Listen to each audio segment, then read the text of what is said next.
Buenas tardes, maestro. ¿Qué tal, muchachos? Buenas tardes, ¿cómo les va? Bien, bien, profe, ¿cómo va? Bien, muy bien, gracias.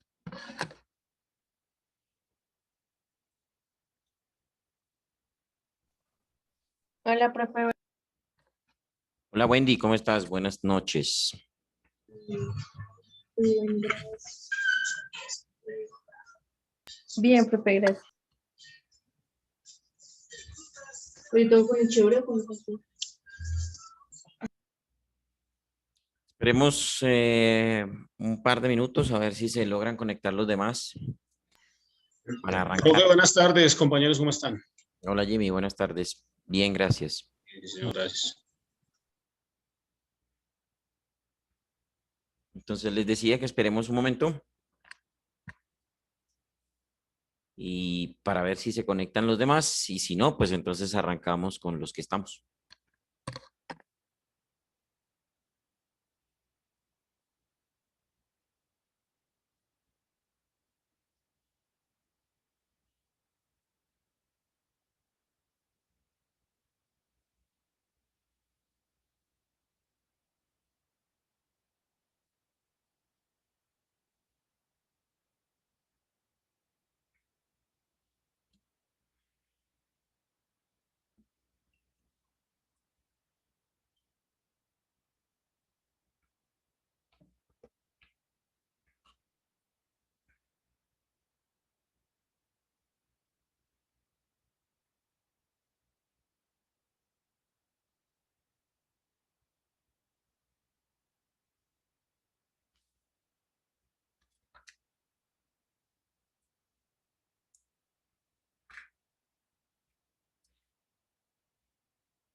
Bueno, ¿quién de los aquí presentes quiere empezar con su exposición? Yo, profe. Wendy. Señor. Vale, bueno, entonces permíteme. Yo voy a... Profe, no sé, yo hice una presentación acá. No sé si la puedo compartir. Pues sí, claro. Compártela.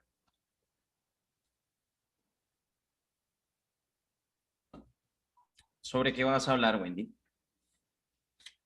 Sobre Irena Sendler. Wendy, tu apellido es Rodríguez, ¿cierto? No, señor López. Ah, López. Profe, ¿qué le doy? ¿Pantalla? Dale, mira, dale en la parte de abajo de la pantalla te debe aparecer un botoncito verde con una flechita que dice compartir pantalla o share screen, si lo tienes en inglés. Sí. Entonces tú le das ahí, te va a Ujú. aparecer un cuadro de diálogo en donde debes escoger la ventana donde está la presentación. Ay. Creo que ya. Ahí ya se está compartiendo. Espérame un momento que se está compartiendo. Listo, ahí está. Irena Sendler, Sí, señor. ¿Sí sabe quién es? Sí. una mujer bastante interesante en la historia sobre todo de la Primera Guerra, creo que es. De la De la segunda. Segunda Guerra, perdón. Bueno, se me olvidó. A ver, estoy viendo la fecha de nacimiento y de una vez me metí en la Primera Guerra. Vivió la Primera Guerra, pero era muy niña. Segunda Guerra Mundial. Sí, El ángel de Varsovia, o el, sí. Bueno, Wendy, ¿preparada? sí, señor. Vale, listo. Entonces, 7 minutos. Profe, pues no sé si, bueno, si me pasa, me corta. Sí, yo aquí tengo el cronómetro, acuérdate, Bueno, ¿vale? sí, señor. Cuando quieras. Bueno, buenas noches para todos. Hoy les voy a hablar sobre Irena Sendler. Ella nació el 15 de febrero de 1910, nació en Varsovia y murió el 12 de mayo del 2008. Fue conocida como el ángel del gueto de Varsovia. Ella creció con una familia pues con raíces católicas. A los 7 años murió su padre. Él era enfermero pues era enfermero interno y no quería atender varios casos de pacientes que tenían tifus y fue contagiado por uno de ellos. Pues ahí murió. Ella, bueno, ella creció y decidió pues volverse enfermera.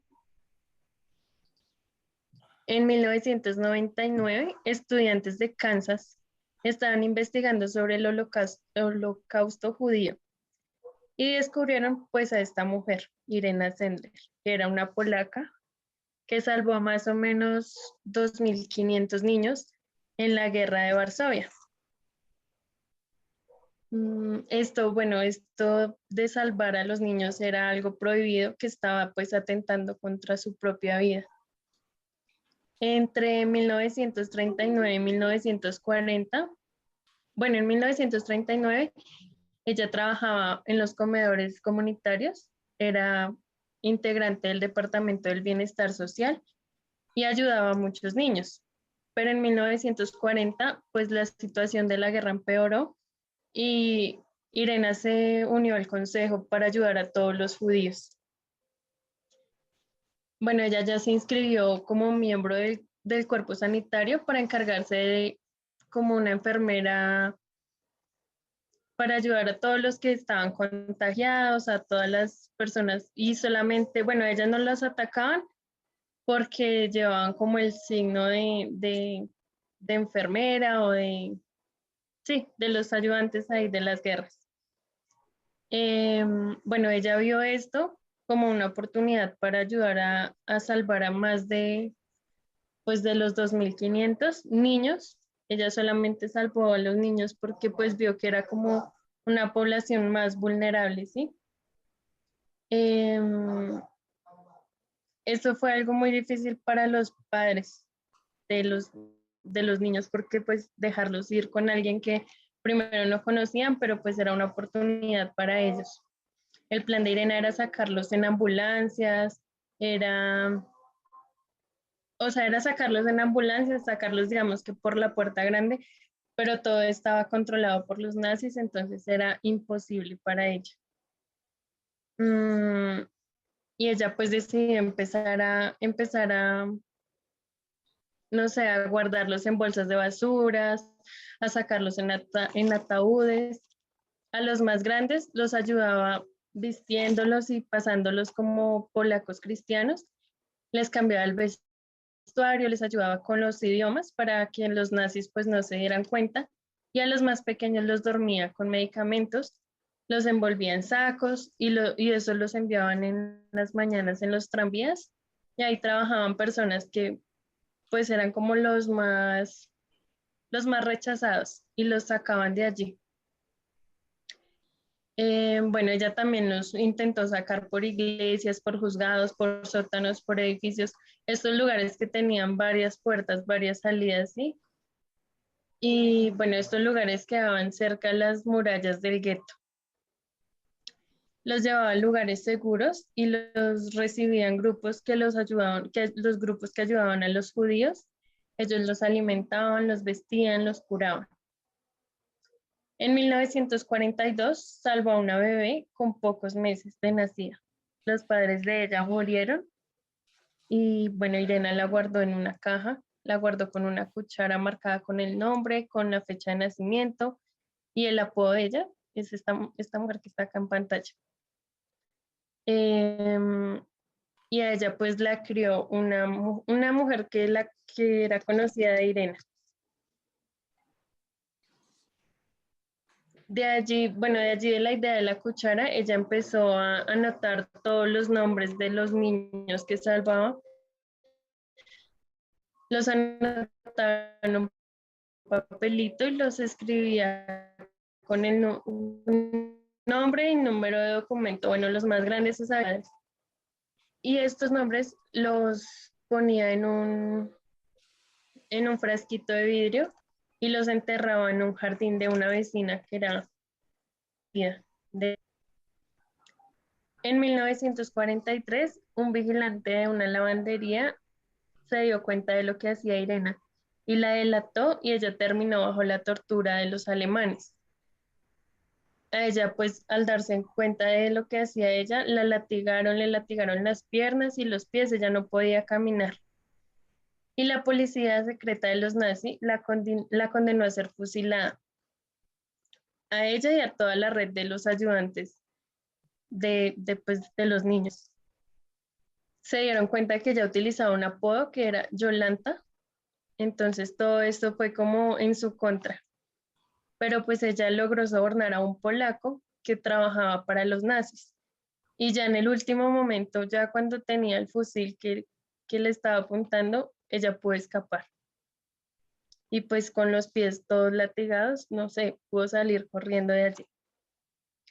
Ya cuando terminó la guerra, ella sacó los papelitos, los entregó a Adolfo Berman, que era el presidente del Comité de Salvamiento de los Judíos. Y bueno, ya los que de pronto pudieron sobrevivir los padres, los pudo entregar. Y pues el resto fueron a orfanatos. Ella se casó, tuvo 3 hijos y con el tiempo estuvo en un asilo en silla de ruedas por consecuencia de la guerra. Pues no sé, ella duró muchos años en anonimato. Y la historia, gracias a esos muchachos, empezó a salir por periódicos, la historia pues se dio a conocer en los lugares. Estas personas que están acá fueron como los niños que ella salvó y la reconocieron y fueron a visitarla, se dieron cuenta que ella que ella era y que estaba viva. Y ya los reconocimientos estuvo nominada al Premio Nobel de la Paz, pero ese premio lo ganó un hombre que hizo una obra del medio ambiente, pero ella se ganó la obra de la Dama de la Orden del Águila Blanca. Y esta fue una película que le hicieron a ella.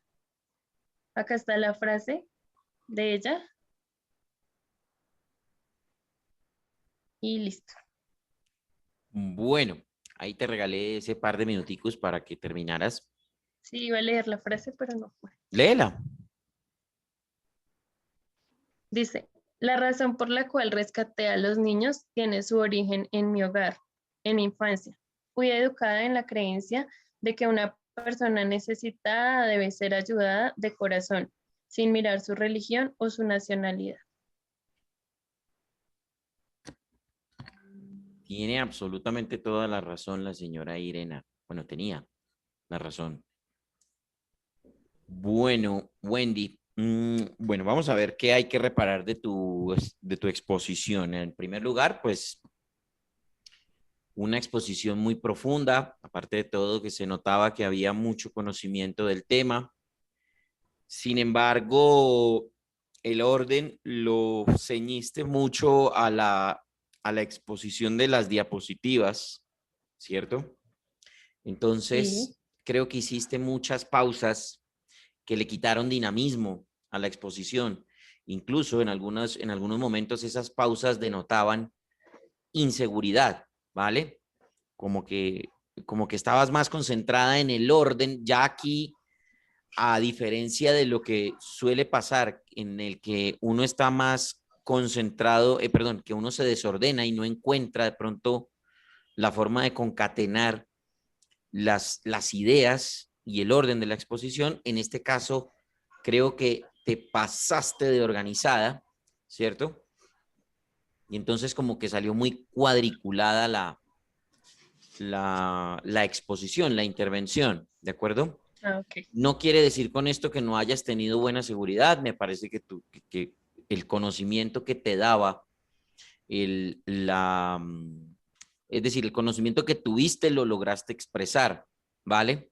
Lo que pasa es que estuviste Sí. demasiado ceñida al orden de las diapositivas, que eran las que te iban dando como los temas y las anécdotas a contar, y se hacía como menos dinámica tu exposición, ¿de acuerdo? Entonces, Ok. es eso, como que Bien. ralentizaba un poquito el ritmo de la exposición. Entonces, la idea es siempre acaparar la atención del público asistente, ¿vale? Con un buen ritmo e ir concatenando una cosa con la otra, porque no se trata solamente de poner unos apoyos y describir qué es lo que hay en esos apoyos, sino también se trata de interactuar un poco con el público, contar la anécdota, bueno, en fin, todo eso, ¿vale? Muy buena la entonación, Bueno, profe. creo que el tiempo estaba dentro de lo adecuado, obviamente te pasaste un poquito, pero pues realmente no fue tan grave, ¿vale? Eso es, básicamente. Entonces trata de como de tener un aire un poco más natural y que no suene como tan cuadriculado, como que parte por parte. ¿Listo? Ah, bueno, profe. Bien, Wendy. Bueno, ¿quién sigue? Yo, profe Nelson. Yo, profe. Nelson, sí.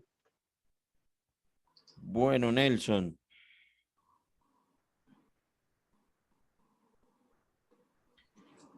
¿Qué va a leer, Nelson? ¿Qué Tengo va a exponer, perdón? la exposición del Holocausto nazi, profesor. Holocausto nazi. Holocausto holocausto nazi. Y vea, casi escribo feminazi, vea, ¿sí ves que? De verdad. Feminazi. Uy, no, ¿usted se imagina un holocausto feminazi? No, no, fue Virgen femenina Santísima. así, en la acotación es por el chiste. Virgen No Santísima. nos cuelgan por arriba, sino por abajo. Ah, ¿qué hacemos nosotros donde estas mujeres empiecen un holocausto feminazi? ¿Dónde nos Acudir escondemos? a nuestras novias, mamás, parejas. ¿A dónde nos escondemos? No, No. Extinción pregunto yo. de- Pregunto yo, entre otras cosas, porque lo podrían hacer, ¿cierto? O sea, primero, Pañoletas verdes por todo lado, profe. simplemente con que decidan no tener más hijos, ya con eso hacen un holocausto. Se acaba la humanidad. Porque ¿quiénes podemos parir? Ninguno. Entonces, ellas son Pues de más, entre poder, otras cosas, de ellas son poder, más. entre comillas, se ha intentado, ¿no? Ahí pues, se ha Sí. intentado, pero pues de que quieran, de que muchos hombres quieran, no. Esa es la diferencia. Lo que pasa es que, a ver, pues aparte, no importa que sean mujeres, son seres humanos y sucumben ante los bajos instintos animales. Sí. Entonces, bueno, ¿listo, Nelson? Sí, señor. Lo escuchamos, 7 minutos. Gracias. Buenas noches a todos. Lo que mi exposición es del Holocausto nazi. Haciendo una retrospectiva al pasado, vamos hacia el año 1918, al final de la Primera Guerra Mundial, donde sabemos que Alemania fue el gran derrotado en esta Primera Guerra Mundial. Los políticos de extrema derecha en ese entonces, extremistas, culparon a todos los judíos por toda la deuda generada en la guerra, en la Primera Guerra Mundial. Además, acusaron a todos los judíos de ser explotadores, capitalistas, también que se beneficiaban a costa de otros. Al mismo tiempo, los judíos fueron partidarios del comunismo. Así fue como cuando terminó la Primera Guerra Mundial, Alemania quedó económicamente quebrada, en una pobreza absoluta, había mucha pobreza. Y políticamente, pues, quedó con muchas falencias Alemania. Ya hacia en el año más o menos 1923, Adolfo Hitler, líder del Partido Obrero Alemán y precursor como tal del partido nazi, el primer precursor, él intentó tomarse el poder mediante un fallido golpe de Estado, el cual lo llevó a pagar 5 años de prisión. Alemania seguía como tal sumida en la pobreza, en una economía bastante quebrada. Después de prisión, Adolfo Hitler comenzó a ser conocido por todo el pueblo alemán.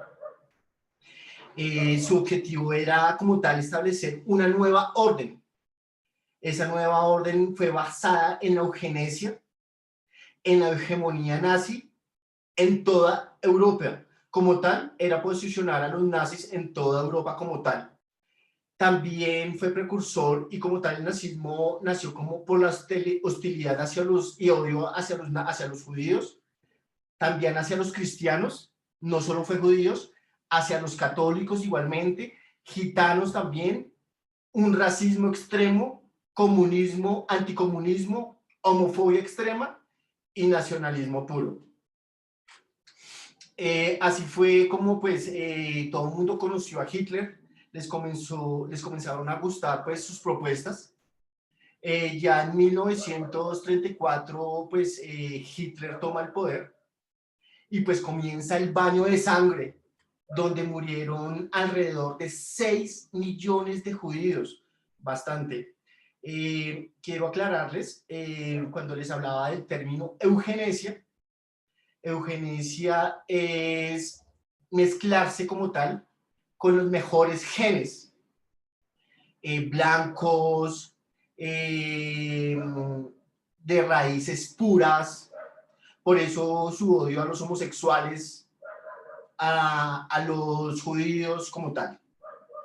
Ya cuando comenzó Hitler en el poder, pues toda la gente le creyó demasiado. Obviamente Alemania comenzó a salir de la pobreza y en cierta manera pues tuvo la razón, porque pues sus políticas de Estado, sus políticas fueron buenas económicamente, pararon nuevamente a Alemania y la posicionaron muy bien. Comenzó con su odio hacia los judíos y comenzó pues el exterminio como tal, que generó muchas muertes. Entre esos, pues, hubo muchos campos de concentración. Entre esos estuvo Treblinka.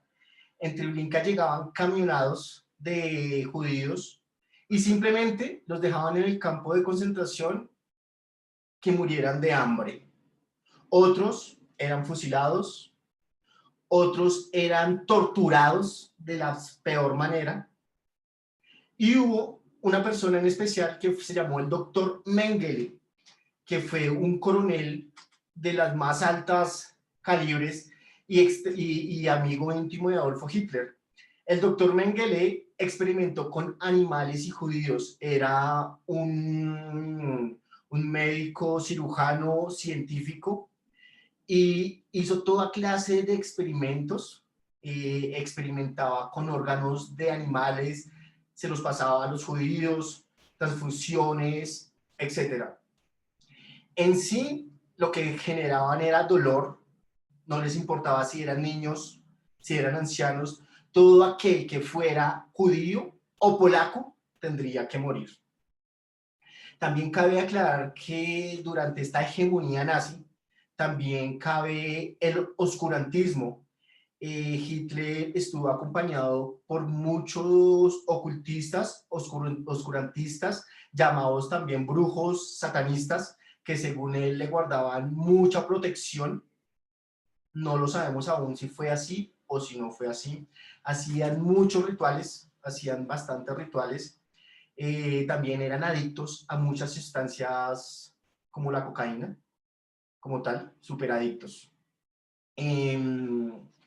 Después de esto, de este poder, de esta hegemonía nazi por Adolfo Hitler, nació un brazo político que se llamaron las fuerzas de la SS. Las fuerzas SS fue un partido externo, pero pues totalmente partidario al partido nazi.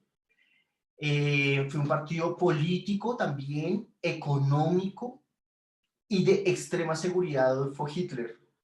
La hegemonía era total, el respeto total. Si los nazis eran sanguinarios, las SS eran totalmente asesinos, genocidas como tal. Ya después de la hegemonía nazi, de que invadieron a Polonia, se declaró la Segunda Guerra Mundial por parte de Francia y el Reino Unido. Ya cuando comenzó la Segunda Guerra Mundial, pues las cosas cambiaron. Seguía pues el asesinato masivo, pero pues ya había alguien que se le enfrentara a los nazis porque pues definitivamente en Europa tenían una importancia y un respeto absoluto. Ya cuando inició la Segunda Guerra Mundial, Reino Unido selló toda la parte económica en Europa con Alemania para debilitarla de esa forma. Fue así ya como en 1945, Hitler se casó con Eva Braun, se amaron bastante y ya cuando se vieron a punto de morir, él prefirió suicidarse. Otros dicen que él murió de viejo en Argentina. Es muy fuerte esa teoría. Gracias. ¿En serio? ¿Usted cree que ese muchacho vino aquí a Argentina?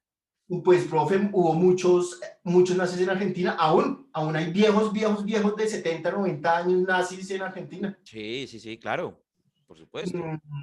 Pues yo no sé, Pero... yo creo que se pudo haber suicidado, sí, porque pues era tan egocentrista, pero también hubo la posibilidad que pudo haber migrado hacia la Argentina, no sé, profe, tal vez. Hoy se pasaron esos 7 minutos volando. Bueno, yo lo que creo es que yo personalmente necesito la prueba fehaciente. Porque sí, hay teorías de conspiración que dicen que el amigo Hitler, el bueno de Hitler, llegó y estuvo por estas tierras. Y hay algunos que dicen que estuvo en Tunja y bueno, en fin. Pero sí necesitaría yo la prueba fehaciente del tema. Por supuesto, hay que mencionarlo porque eso hace parte de la cultura popular. Las teorías de la conspiración que siempre aparecen en este tipo de casos, ¿cierto?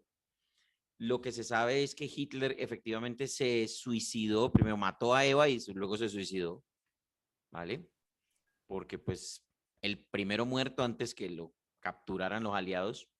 Exactamente. Porque él sabía que si lo dejaban vivo lo iban a poner en agonía durante muchos años más, ¿vale? Aunque a él, personalmente, a él creo que ya le quedaba muy poco de vida también por la cantidad de medicamentos, por la cantidad de antidepresivos, de analgésicos, bueno, en fin, de todo lo que se tomaba y todo lo que le daban los médicos para mantenerlo vivo. Es más, si ese tipo se muere por X o Y motivo y en algún momento hubiera necesitado motivar la tropa, lo empalan como el mío Cid, lo empalan y lo ponen ahí para que la gente lo vea. Es así, porque así eran ellos. Tal vez, exactamente. Así eran ellos. Eran fanáticos. ¿Alguno de ustedes se ha puesto a pensar, pues los que han leído el tema de la Segunda Guerra Mundial y todo eso, y le pregunto a usted propiamente, Nelson? Sí, señor. ¿Usted se ha puesto a pensar qué tal que los nazis hubieran ganado la guerra? Bueno, si los nazis hubieran ganado la guerra, yo creo que en este momento la hegemonía nazi fuera casi en todo el planeta. Pues hablamos de más o menos 70 años, 70 años atrás, no es mucho, tal vez podría ser la gran potencia también. sería muy diferente todo. Pienso que no hubiera tanta delincuencia, no hubiera tanta gente perversa como tal, viendo que Hitler era muy perverso, pero pues definitivamente trajo a Alemania a los alemanes, y los alemanes estaban muy felices, porque estaban tranquilos, porque ya tenían dinero, porque podían estar tranquilos, nadie los robaban, los judíos los robaban antes a ellos, después de la Primera Guerra Mundial los judíos los robaban, por eso fue ese odio extremo que nació contra ellos. Sí. Y profe, ¿cuál es su teoría al respecto? Yo creo que yo estoy de acuerdo en muchas cosas con lo que usted acaba de decir. Por ejemplo, primero, si nosotros existiéramos, seríamos monos de ojos verdes. Exacto. O sea, eso no tendría pierde. Pero pues en ese sentido sería todo muy aburrido porque todos seríamos casi iguales. Prácticamente tendríamos que compartir la misma filosofía, los mismos pensamientos, no habría debates. Todo Tendríamos monopolizado, ¿no? sí, exactamente, o sea, porque básicamente los nazis no aguantaban argumentación en contra. Todo el que o estaban a favor de ellos o mueren. Listo. ¿Están con ellos o son enemigos? Punto. Esa era la filosofía de Hitler. Por otro lado, creo que habría mucha tecnología, eso sí, porque ¿para qué? Pero los alemanes de esa época o los nazis tenían mucha tecnología, mucha. Yo diría que tenían mejor tecnología que los mismos aliados. Lo que pasa es que los aliados los superaron en número y los volvieron nada. El número exacto. Pero claramente, los nazis tenían sus búnkers bien tecnificados, tenían mejores comunicaciones de la incipiente comunicación que había en esa época, tenían mejores comunicaciones, tenían mejores tanques, incluso estaban preparando bombas nucleares. Lo que pasa es que los aliados las hicieron primero y las lanzaron primero para acabar definitivamente la guerra, porque los que seguían eran los japoneses. Lo que pasa es que los japoneses eran un país así, una islita así de chiquitica que grave. Y la Entonces, ideología de los soldados, ¿no, profe? Eran muy radicales. correcto, Los soldados exactamente. eran morir o morir. Exactamente. Entonces, sí, yo creo que, y lo que dice usted, creo que estaríamos en este momento en unos países, los países más que todo muy en paz, todo como muy correcto. Lo que ahora nos parece aberrante sería muy normal para nosotros, ¿sí? Eso de robar, eso de matar, eso de esto, muy normal. Bueno. En fin, creo que sería una cosa bastante, no sé, me parece muy asustadizo pensar eso, realmente. Bien, bueno, Nelson, en cuanto a su exposición, me parece que los conceptos que usted tenía los tenía muy claros, tenía un conocimiento muy detallado, muy bueno. Aparte de todo, tenía muchos datos a la mano que fue sacando, ¿cierto? Y que fue dando. No sé si de pronto me queda la duda del tema del número de muertes, porque de 6 pronto millones. lo estoy confundiendo con el número total de muertes de la Segunda Guerra Mundial, que fueron un poco más de 50 o 60 millones. Pero, usted me está hablando solamente del dato de los judíos que fallecieron. Sí, señor, judíos. 6 millones de judíos. Exactamente, sí, porque el tema claramente era el holocausto como tal. Bien, entonces ahí ya no hay confusión. En ese caso, debo decir que ahí pues hay exactitud, hay unos datos exactos, ¿cierto? Usted también está imprimiendo su propio punto de vista mientras va contando la historia, ¿de acuerdo? Entonces, digamos que hay una continuidad y hay un orden. Me pareció muy bueno lo que usted hizo.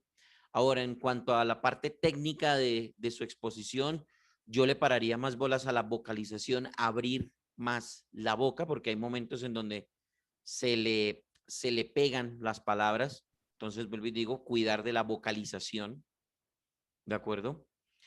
digamos que cuando tuvo que hacer pausas, hizo pausas. Cuando tuvo que, de pronto, por el tema del tiempo, creo que lo controló muy bien. Se pasó un poquito, pero pues igual que lo que pasó con Wendy, nada raro ni nada grave. Creo que la había preparado muy bien y es un tema que le interesa y se nota a la hora de hacer la exposición, ¿de acuerdo? Entonces, fue muy bueno el ejercicio. Muchas gracias, profesor. Bueno, nos quedan poco menos de 5 minutos. Obviamente no alcanzamos a escuchar al próximo estudiante que va a intervenir, ¿de acuerdo? Entonces, en ese orden de ideas, yo lo que voy a hacer es cortar acá y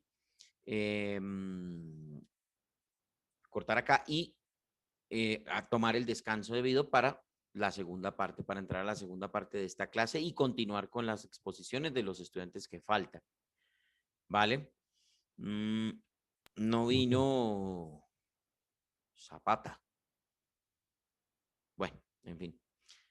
Ojalá que venga para esta segunda parte. ¿Vale? Bueno, entonces, muchachos, paramos acá, nos conectamos y entraremos entonces con la segunda parte de la clase e iniciaremos con José Castro, que desde hace rato viene pidiendo pista, desde ayer viene pidiendo pista José, y la idea es que intervenga también, ¿vale? Entonces inicio con ustedes, José, para la segunda parte de la clase. Paramos acá un momentito. Bueno. En 2 minutos nos volvemos a conectar, ¿vale? Listo, pues. De acuerdo. Sí, señor.